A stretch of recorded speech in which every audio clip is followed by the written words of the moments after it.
Here are a few things you should consider if you have a walkway sloping toward a building. And of course, one of those things would be to install a grate, a drainage grate at the bottom, so that any water that's going down the walkway or the sidewalk will actually end up in something before it enters into the building. Now, it wouldn't be a bad idea to have the other part of the building sloping towards the grate also. You don't want the sidewalk to slope, let's just say it's sloping a quarter of an inch per foot, and then it enters into the drainage grate and then continues sloping a quarter of an inch per foot to the building. You are going to want the slope to change directions. You will want the slope or the walkway or patio, whatever you would consider that, you would want it to slope away from the building. At least 3 or 4 feet would be that'd be a good number, if not further. And here it does look like it's about 5 feet. Next up on the list will be the side of the little patio here, concrete patio. I think you can see it from the picture. Maybe you couldn't see it, that there was an opening here. Now this actually has a drain, and you can see it. This is in the perfect spot.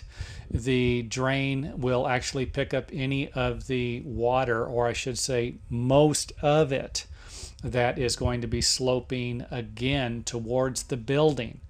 And again, if you can slope the soil away from the building, which is a must, kind of create some type of a drainage ravine to where the water will flow into the drain, then you're going to be better off. And you cannot have water flowing towards a building. At one point, it's got to flow away from it, or if you're going to have your soil sloping towards a building, you're going to need to entrench the area with some type of a drainage system. We can't have water, large amounts of water, draining towards a building. We need area drains like these, and of course they need to be positioned in the right areas.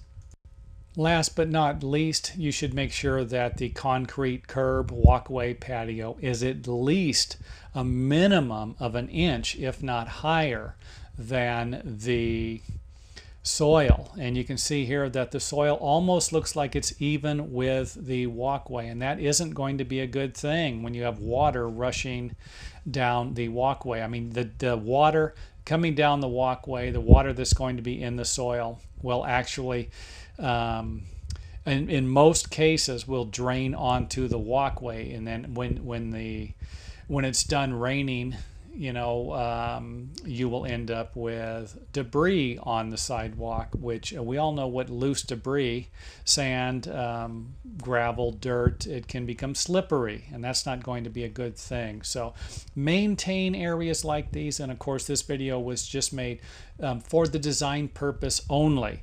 If you're going to design something like this, make sure that you put a little thought into the drainage, and I hope this video helps. If it does, let me know. Hit me up with a thumbs up button every once in a while.